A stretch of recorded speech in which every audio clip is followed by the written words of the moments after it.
This video is just going to be about our experiences both in school, both in Canada, coming into Canada, settling, how it was, culture shock, all those different things, so that it will help people coming in and also students in our school specifically on how to, just to be guided.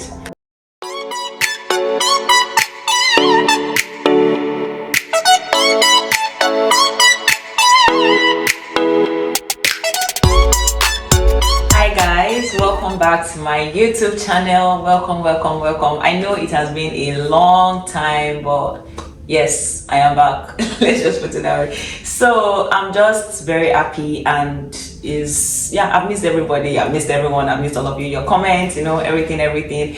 So yeah, based on my previous video that I've been doing, I've been talking about my experiences for my MBA, most especially to help students coming into UCW and everything. So today is just going to be a continuation of we're just going to be basically talking about our MBA experiences, and both for school, getting a place, settling down in Canada, a lot of different things. So yeah, if you are new to my channel, don't forget to subscribe, like, comment, and share these videos, even though you might not need it because if you say you're not a UCW student. But I think this video will actually help everybody generally, whether you are in our school or whether you are coming into Canada, whatever the case may be. So yes, don't forget to share, don't forget to subscribe, and now we're going to go into the video. So I have two wonderful guests with me here today, two amazing people.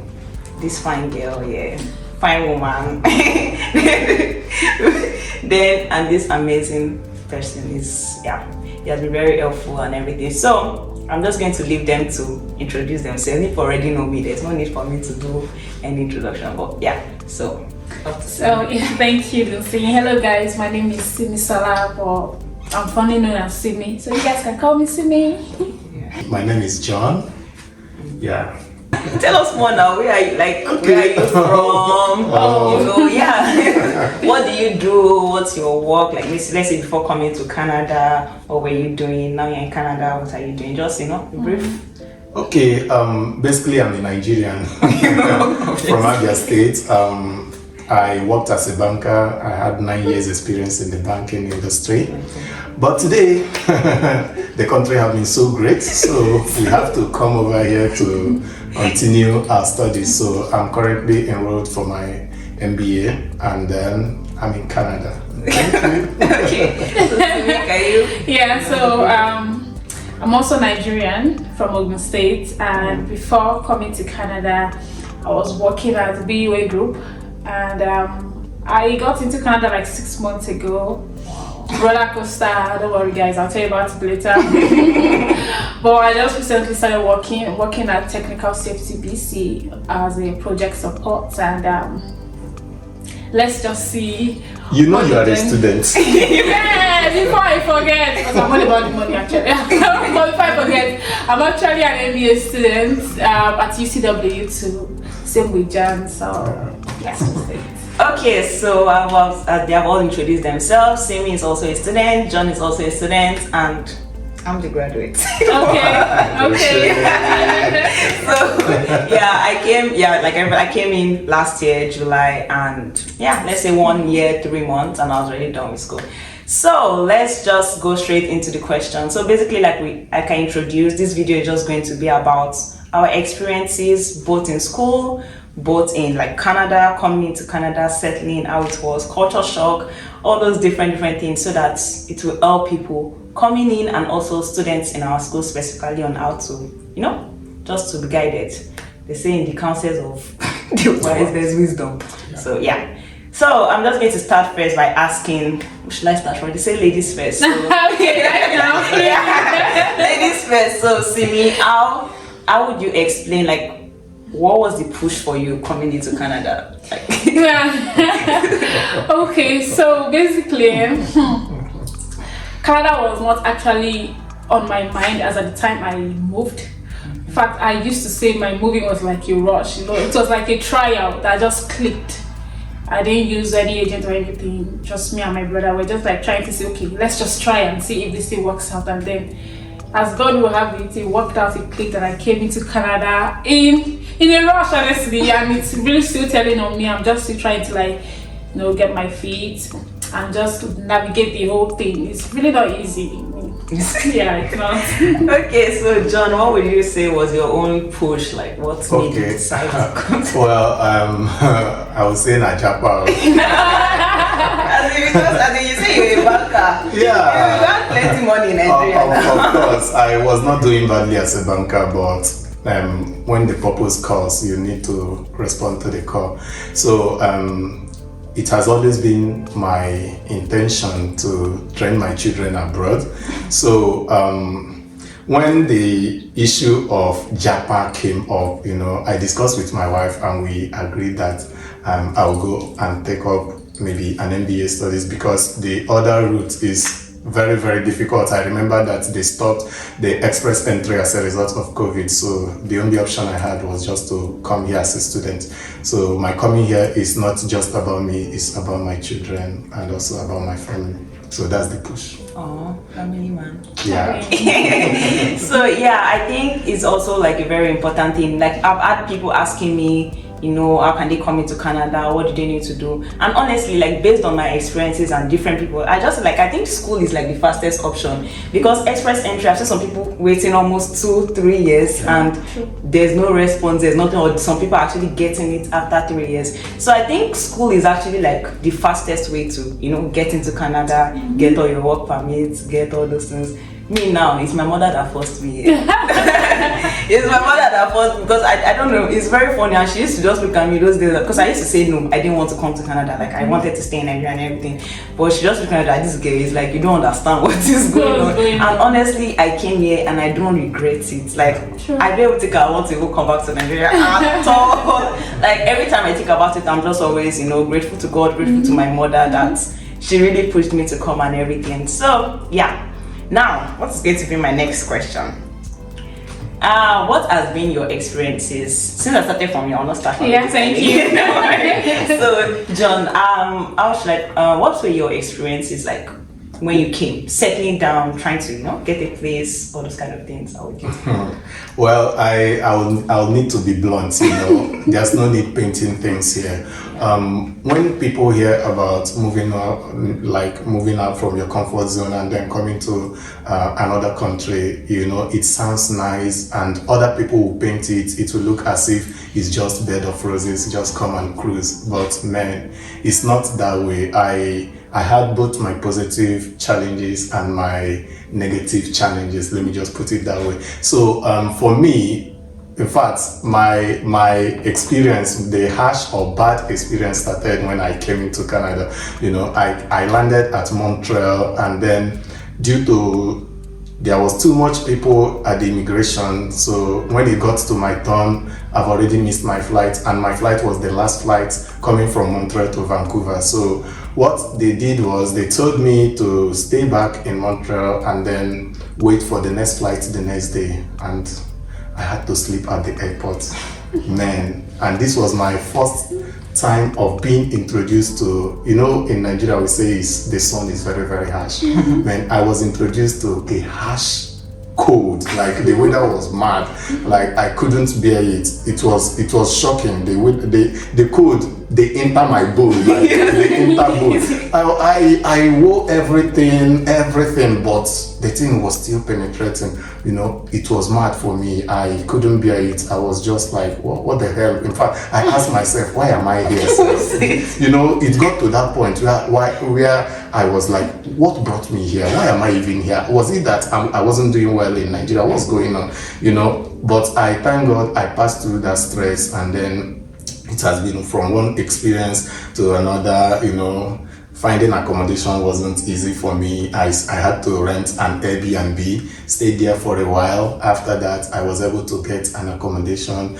Then, well, I think basically everything was stressful. Do I talk about getting my SIN? I had to stay in a queue for 2 days because the weather was mad. Like I had to enjoy it. And then after that, I went for my SIM card registration, account opening, and all that. All these were just like me trying to settle down before I kick off. So it took me like 2 days to settle down, and then that was when I started enjoying Canada.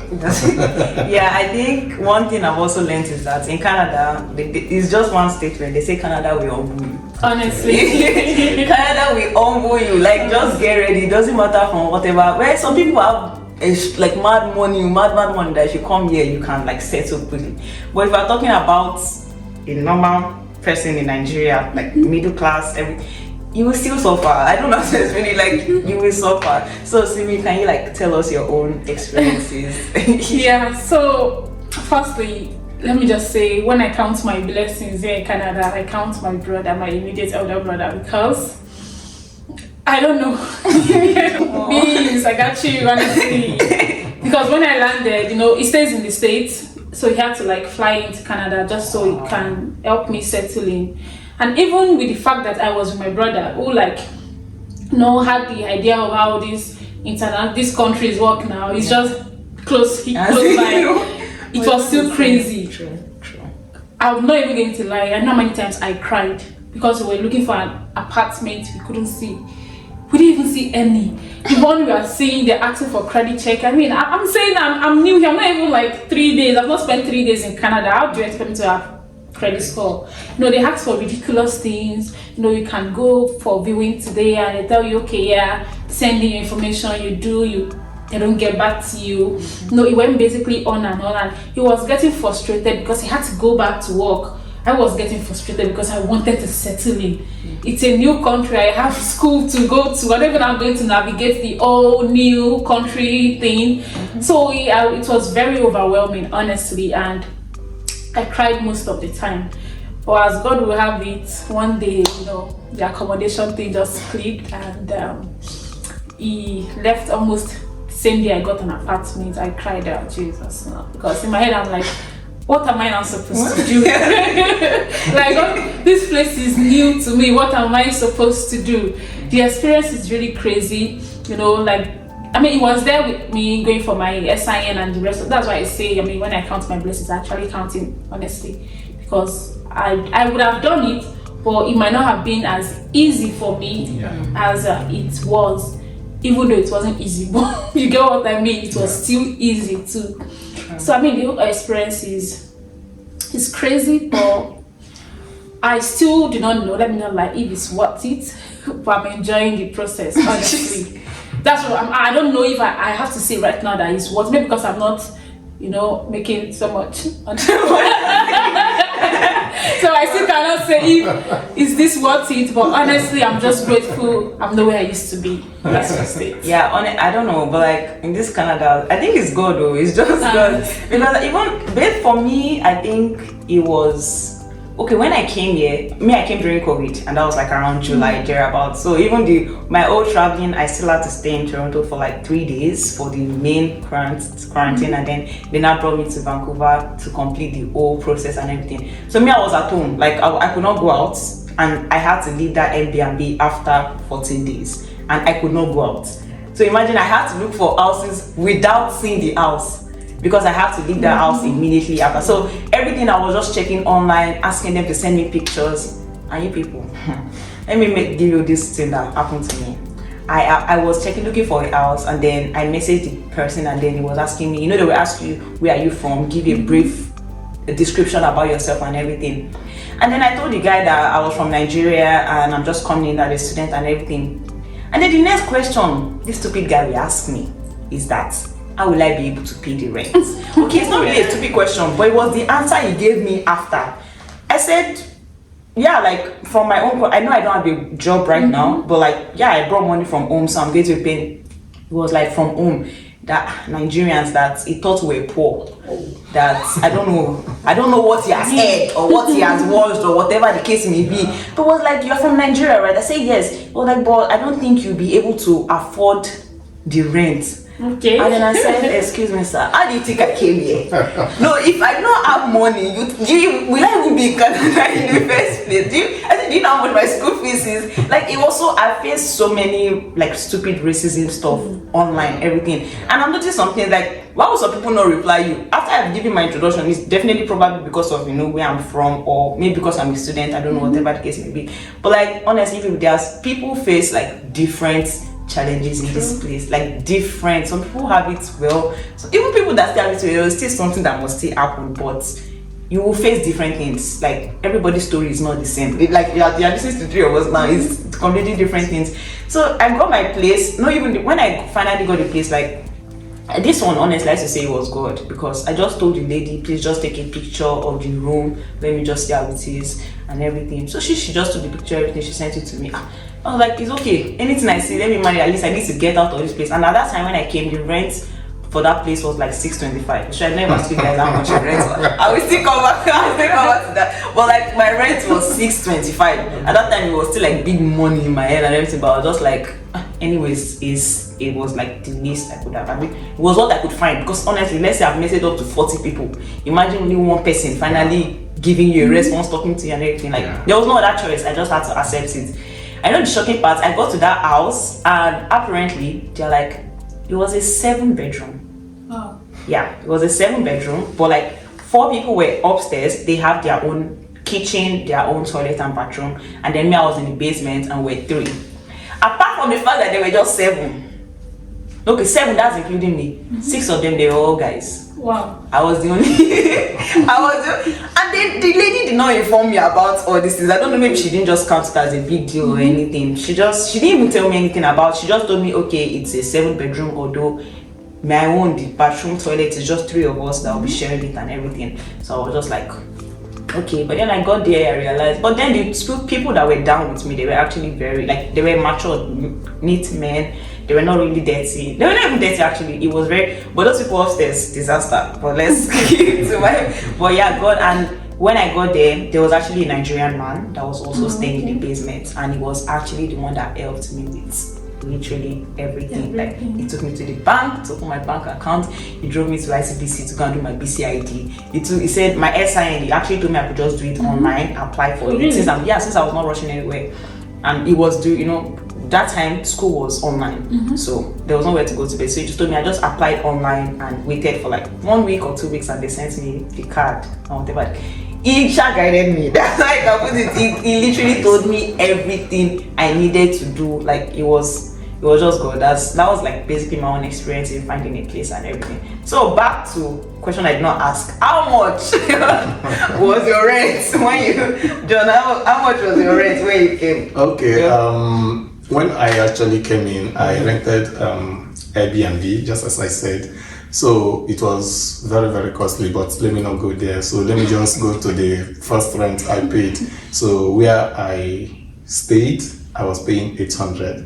So basically, I mean 800 Canadian dollars. What location? What location was it? Okay, it's actually in Surrey. Surrey. Yeah. Like 2-bedroom, 3-bedroom? Well, it's like a 3-bedroom apartment, and then we had 2 other persons from different countries there, so I just had to pay for my own room. It's not easy when you stay in an apartment and you're seeing different food, people cooking things that you'll be like, do they eat this kind of thing? And when you cook yours, they'll be like, what's this? So in fact, the shock was too much for me, and as I was there, I was actually trying to get my own apartment, because I am a boss. I don't like answering people, so I decided to get my own apartment later on, maybe I think after 2 months. So I got my own place. Okay. So that's just it for me. Wow, so 800, that's actually a good price. And like, was everything included? Your, okay, what do you call all those things? Utilities. Yeah. Okay. Yes. For the first place I rented, I paid 800. That 800 takes care of the utilities. I'm talking about the water, the electricity, and also the internet. So I don't have to pay anything. Once I make that payment, I'm done for the month. So that's basically it for me. Okay, so Simi. Just us. I think Wow. I think money is flying out your That's just all I can say. Wow. Wow. Okay.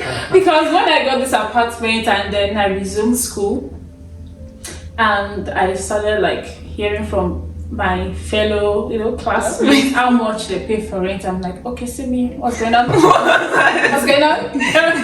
So I wouldn't say I didn't look well. Honestly, we didn't know anywhere in Canada, so we just had to go with what we found. And ladies and gentlemen, Drum roll, please. oh my god. Yes, serious You guys, I don't have money because I'm even thinking of moving out. So it's a 2-bedroom apartment, and the rent is 3.2. Hold on. So I actually told the landlord to like take out the parking and storage. I mean, I don't have a car. What am I storing? And so apart from that, I pay 2.9 with my flatmate, basically. So both of you divide the 2.9, or is 2.9 each? No. We divide it. Okay.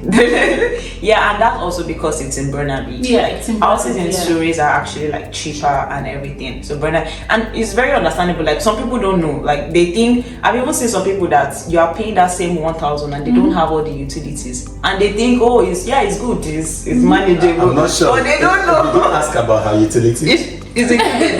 So basically, Like, you have to pay for I it. only pay for hydro. Like my internet is free. Okay, that's it. No, you're up. Yes, another thing. Like we're actually doing the video in our apartment, and our apartment is really nice. Like Thank this is like the banana island of Lagos. Okay. So yeah, I actually think it's really worth the price. I mean, it is yeah. honestly, it's close by to everywhere. Yeah. Mall, Exactly. SkyTrain. Yeah, it's the location. It's in a very good center. Yeah. Because I also have a friend, and like this kind of same apartment is, I think, and it's in Surrey, and she's paying 2,250 for 2 bed, 2 bath, and yeah, it's also like in the areas, and so it's I think it's based on environment. Like I've seen people messaging and say, some people say they want to come and they're looking for house beside Vancouver, beside the school. Do you know where UCW is located? Do you even know? Like I don't know how to even describe it, but like you people, if you are coming to Vancouver, like just if you are coming to Vancouver, like just if you have money, you can do it. I cannot even. True. But if you are still managing and you know yourself and you don't want to work that will kill you, that you almost want to die, just look for a place that is far away from school. I understand that transiting, moving from one place to another might be hard, but honestly, it will be worth it at the end of the day. Because why am I saying it? Because imagine as a student, you are making 1,215 at the end of the month, and then you have to remove a whole 1,200 out of your salary. Please, how much is left? That is just house rent though. Yeah. There's still medical bills, there's still phone bill, there's still like there is a lot to pay for. So if you can just really find a way to minimize your house rent, it's going to save you a lot of stress, big stress. Yeah. So now our next question is UCW, University of Canada. Wow. So I'll first ask, like, how many semesters have you done in UCW? I mean, they robbed me, honestly. I'm not going to lie, I was robbed. I was supposed to be my third term. Yeah. But yeah, I'm in my second term. You did foundation. I did foundation. Okay, so you are in second term of the MBA. Towards your foundation, which is 3 times now. Honestly, that foundation, And I think John is also the same thing, right? You're also doing foundation. Okay, so both of you are in the same terms, right? honestly. Wow. Okay, so now you have spent like 3 times actually. You have spent 3 times in. So how has your experiences been so far? Apart from the fact that you're robbed, we'll still go to that part. I swear you're robbed, but like, I don't know. Do you think the MBA is what it's? The classes, the lecturers, the assignments. I don't know where to start. Everything. So, ECW. I mean, the school is fun. It's okay. But then classes. She's speechless. Let me start from my foundation days. I go to school 7 p.m. I close 9 p.m. Some days 5 p.m. till 9 p.m. It was a struggle. Honestly, I'm not even going to lie. It was actually a struggle. Then I met John, and I've been holding on to him. Honestly, in this place. So basically, yeah, we navigate the whole thing together. Where they say we choose the same course, same lecturers. I mean, lecturers are good, not all of them though. True. I agree. I have favorites, and then I think one major thing that was like an issue for me was always speaking in class. It's like a big deal in UCW. You always have to talk. And in my head, I'm like, coming from Nigeria, I'm always at the back.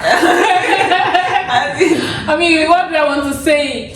And it's just like, it's like a norms. You have to talk. In fact, some students will even go as far as asking stupid questions. Yeah. Just so the lecturer can say, okay, this person, because it's like, it's part of your final grade. Then we have marks for participation. So you always have to talk, you always have to contribute. And that was like a very big deal for me because I'm actually shy. People won't believe it. But I'm shy, honestly. So it took me a while to blend into that system and start talking in class, presentation here and there.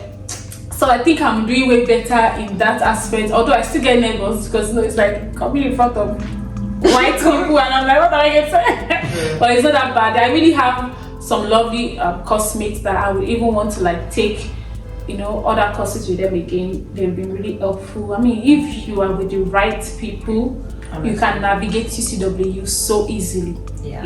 I'm not going to say it's a bed of roses. It's going to be easy. It's actually not easy, but with the right people, you can actually navigate it. Well, for me, I think UCW is kind of like a culture shock because like the way this school is here is different from the way it is in Nigeria. Like I used to tell people in university, let's say you take like 12 9 courses or so, I don't think I've gone through so much stress with the stress I've gone through in UCW. Just taking 3 courses. It's just 3. Like when I'm coming, someone did not ask me how many courses are you taking. I say 3. They say it's just 3. I say you don't understand.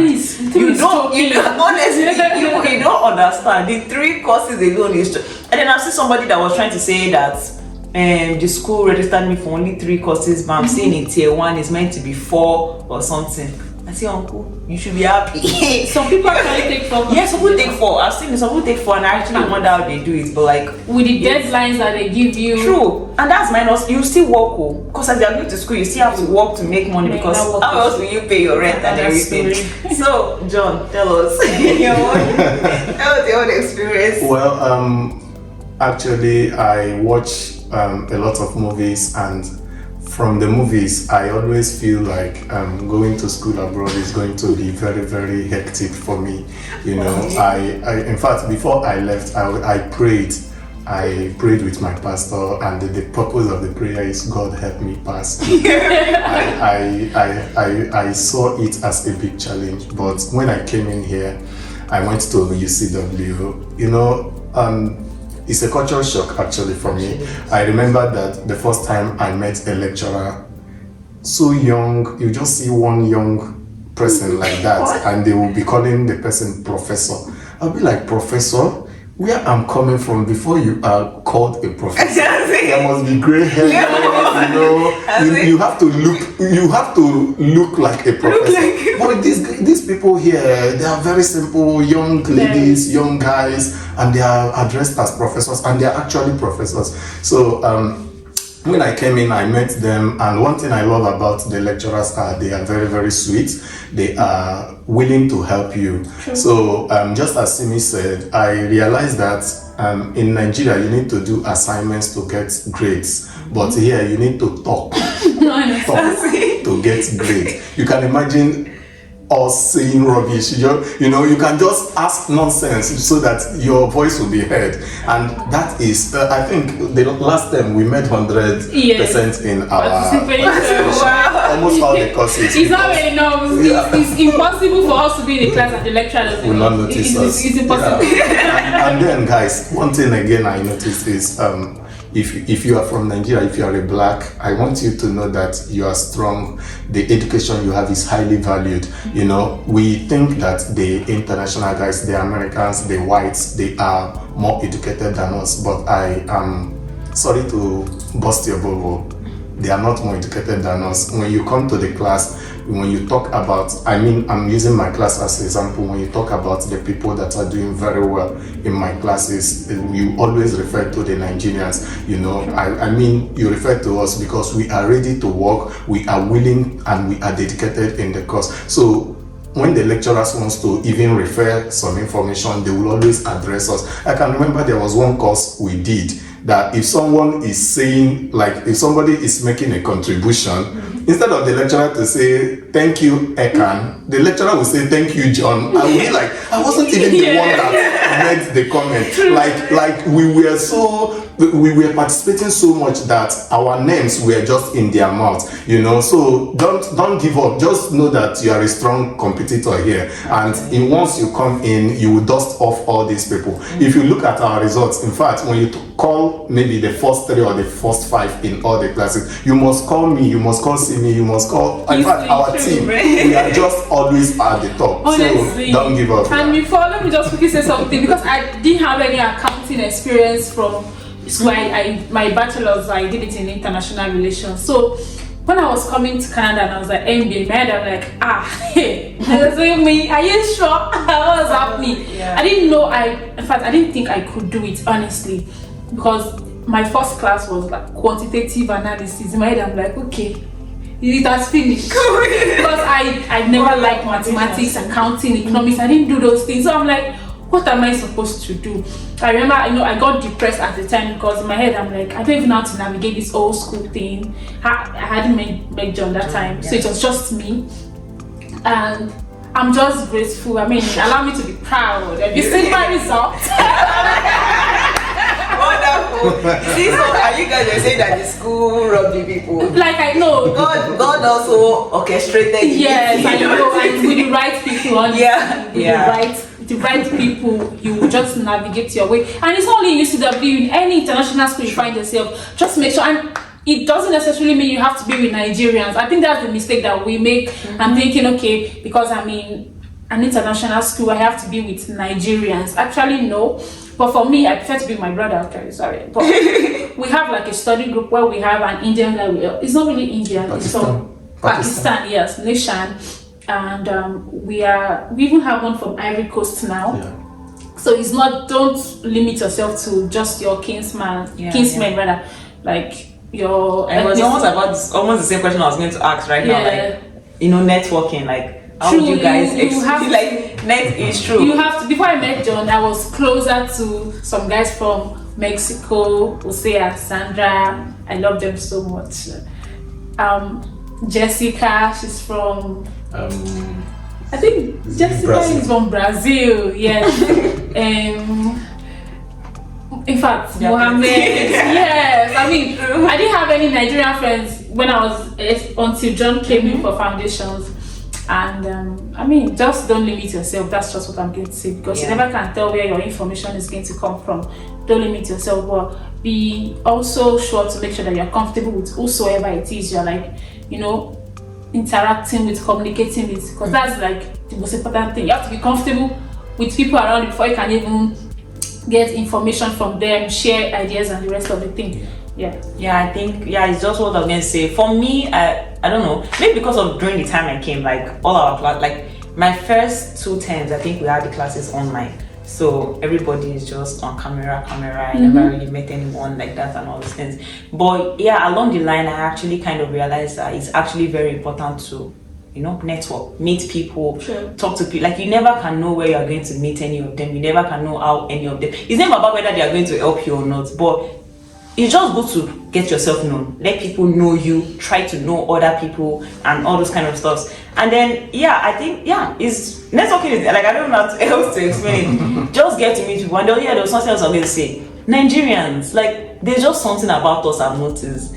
I don't know, like some people, like you will see a fellow Nigerian, like, and they will not want to talk to each other at first, or even like greet you, or even say hi or something like that. But if you look at other cultures, they're actually like, once they see somebody that is from their side, Indians. they try to help each other, they greet each other, like they'll just speak one language before you know they're already Same thing, like we too form. Exactly. We too form. I don't the know. same Canada, yeah, calm down. We too form, honestly. So And you're not even lying, no. Although I've met some, maybe at the mall, we just like smile at each other, like we're blacks. But in UCW, I literally get to pass you.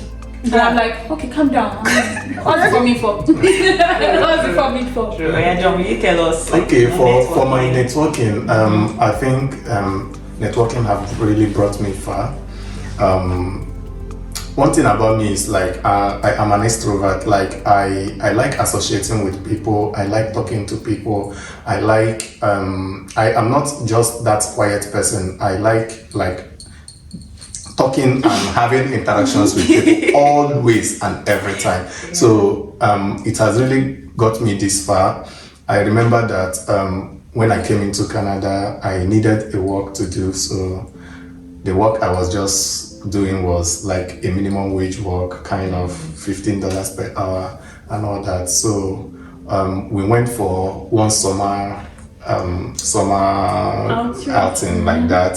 So from there I met one guy called Xavier. I was like playing tennis. I was like, I'm a good tennis player, so who else can challenge me? The guy just came up and then we played. After playing the table tennis, I was sweating, likewise him. So, and the place is like far from my home, and the program haven't even started. So the guy was like, guy, let's go to my house and freshen up.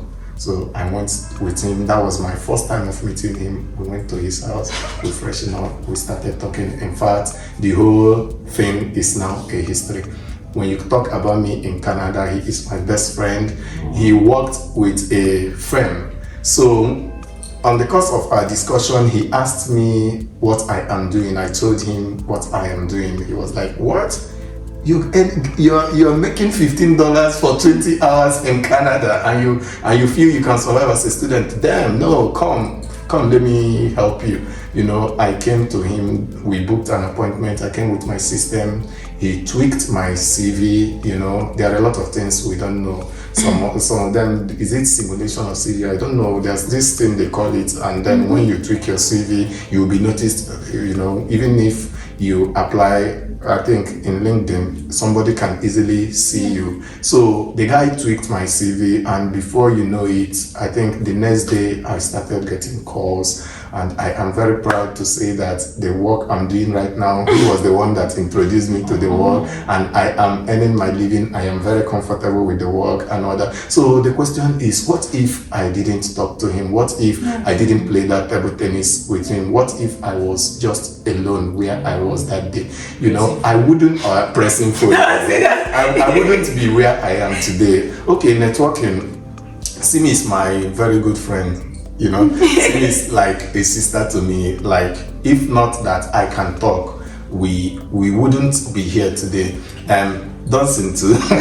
So it's all about networking. Even one message to message me on YouTube, and that's how we met. And apparently we're going to the same church too, and we didn't even know. Yeah, exactly. We didn't even know. So exactly. Yeah. So you just have to speak up, rather. You don't just need to be in your own comfort zone and then expecting a miracle. Miracle can never ever meet you there. God uses people as tools to help you. So you have to reach those people, and reaching those people is networking.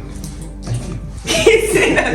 Yeah, they have said so many things. I don't know what to say, but it's very true. You have to, come out of your comfort zone. I've learned that in a hard way for someone like me, because I'm not the kind of person that is very, outspoken. Let me put it that way, talking to people and everything. So, I've had friends that just pushed me to just talk to the person and just. Even one very funny thing, in one of my classes I met, and she looks Indian, but apparently she was Nigerian. Oh, wow. Like, she even understands many of the slangs that we use and everything. And all it had to take was she just walked up to us in the class, because we're two Nigerians, and then she walked up to us to our class, and I was like, you guys are Nigerians, right? And we said yes. And she was like, she too, she's Nigerian. And then we looked at her like, Weibo with the long hair, everything. Yes, she's completely Indian actually, but like her roots is from Nigeria. Oh, okay. Like she even lived in Nigeria. She has lived in Nigeria like 12 years or so. Oh, wow. Like they gave birth to her there, everything before. So I was like, wow, okay. And she joined our group, and it was just amazing. So yeah, networking is very, very key.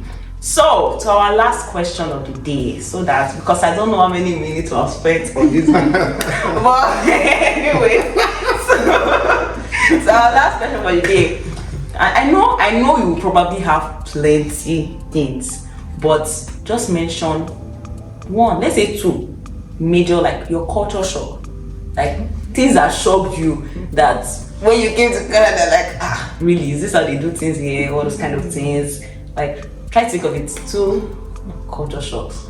We'll do it one so that you can be thinking of the next one. But okay, John, just ladies first. I don't know what to think now, but okay, see, me, I don't need to say my own. If you want to go and watch my own culture shock, I've put it, I've done the video, you should go and watch it. So, Simi, tell us one culture shock. Nah.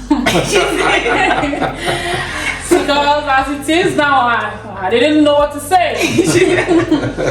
But I'll say, I mean, there's like a lot. Honestly, yes, there's actually a lot. I and this is in comparison to your country, Nigeria. I can't even wrap my head around one or a particular one that is like major for me.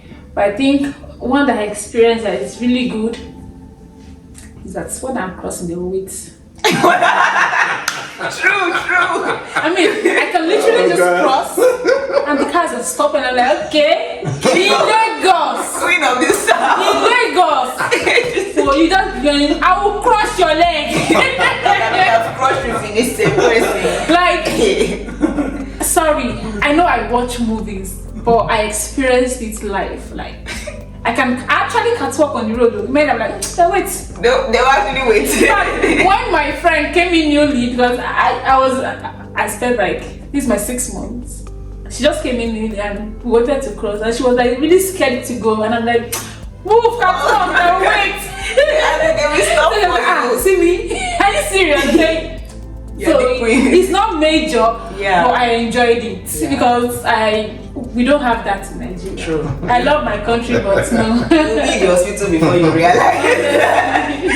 Okay, John. These guys here, they value life so much, and I will just talk about the negative cultural shocks I've experienced here. Let me start with smoking.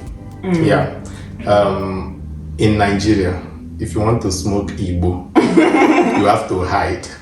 But here, they are even giving the Igbo to smoke. Like the government supports them, they have a home. Like those people that smoke the stuff, they are given a particular place where they stay, like they smoke freely. You can be walking on the road and you see somebody smoking. Nobody owe you anything. And one thing about those people is like they don't smoke and then use their frustration against people. They are not harsh, they are not irate, they respect themselves, they smoke to maybe satisfy their personal urge, but they don't act, the thing doesn't hit them so that they will start being irate and then fighting people on the streets. But us, we smoke inside and we come out and so that was a cultural shock for me. I was like, how will government approve this? And if it is our own side, if you are smoking and police see you, you don't enter. But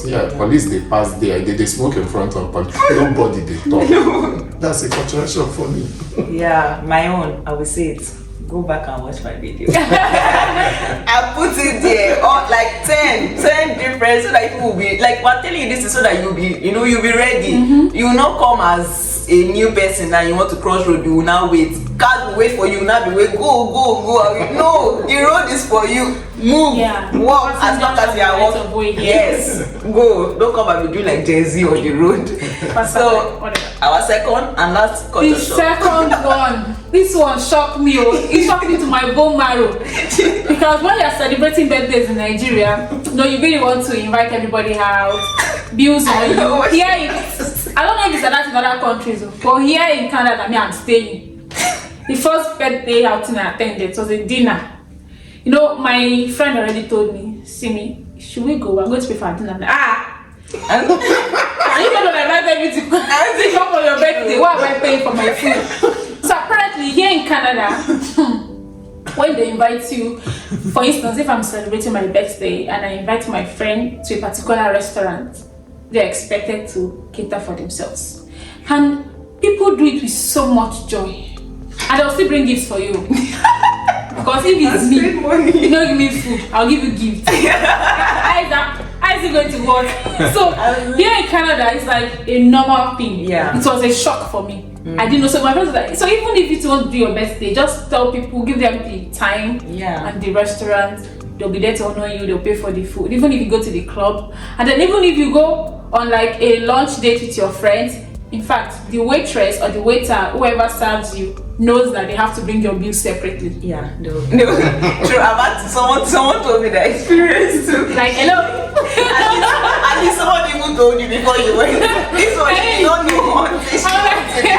I'm like, okay, I think I'm liking it. Or like in Nigeria, okay, how much you'll be planning. You'll be planning like 300K. Honestly. Food for your district. There's nothing like you bring your ATM. Anybody that the waiter chooses will pay. No. Nah, it doesn't work here. Everybody needs your card. But they'll tell you bill separately, please. Split the bill. In fact, honestly, do you know I even saw like a guy and a girl. They're like dating. They went on a date and they got no separate bills. Men, I'm like, they just met. They just met. They are still in the new phase. That's why. no, we are still, honestly, we are really enjoying Nigeria. I'm never going to lie. Because when we go on a date, we expect that the guy should pay. I mean, right now, I mean, in fact, I can go on a date and pay for the guy. Because it's like, it's not part of me. It's like a norm here. Even when you use Uber, you can, there's the option of split on fares. Uber, you can split the fee between two people. Everything is just, I don't know. True. So, The lesson from that is that if they invite you anywhere, have your money. Just plan to spend. Don't think that somebody will pay for you. Like literally, they could actually pay if they have extra money. Yes. True. But if not, just get ready. They invite you for birthday party. Don't think it's like Nigerian that you just go. You even carry except to just extra plates cook for yourself and invite people over. But if you're like having dinner, going to the club, everybody has to cater for themselves. Yeah. So have your money in your account. You know, where I'm coming from, there's this ethics that we grew up with. But when I came here, the first time I entered the train, the Sky train, I saw a young guy and a young lady kissing. Guys, go and get a room. The thing shocked me. Like the thing shocked me. I was like, what's going on here? And there are some elderly people sitting down there. Nobody cares. I was like, what's going on here? Are these people mad? Like, it was a shock for me, and nobody cares. You know, from where I'm coming from, the discipline we had. In fact, you can barely see some people kissing on the streets. You know, talking about staying in a confined area, which is like a train that has a whole lot of people filled. You know, and then you are kissing there, you people are gisting, you are talking, you are kissing, you are pecking, you are and you were doing it, so they were so proud of what they were doing. Well, for me, it was a big shock. So if you are coming here, make sure you are disciplined before you come here so that you won't join the train. Yeah, and and I don't know, you actually see so many things on the road like that, like don't just be looking at them like you are very surprised and everything. Because Nigerians, I think one thing we know how to do is to look. You can look. Even me too.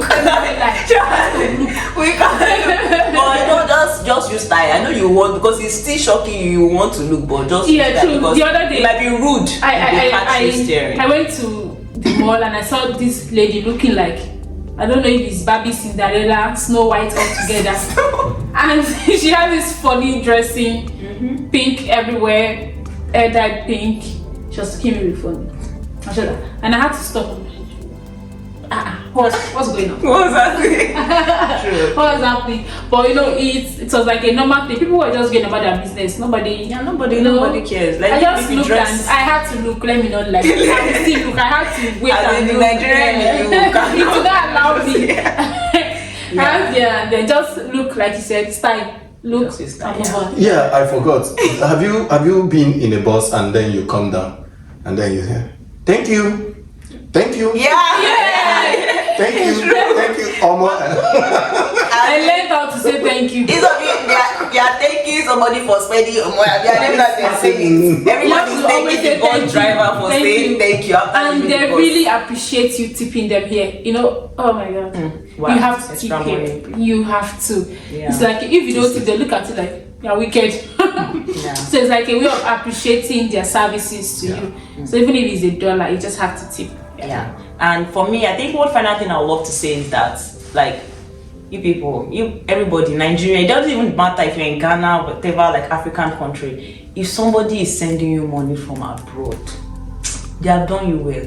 Like, people don't understand the sweat and the hard work that has gone into every penny. Like, when I was back in Nigeria and I used to, like, message my uncle, you're abroad now, you have plenty money, you people, they don't have plenty money.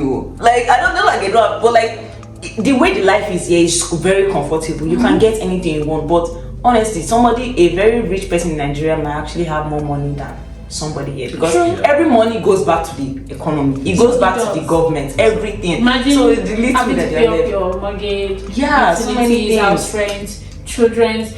Not my friend directly, but a friend of a friend. She has like a baby, and she was saying to keep her daughter in the daycare was about $300. That's even 300. There's 1,000 per month now. 300 is even cheap, maybe because I'm like, jeez.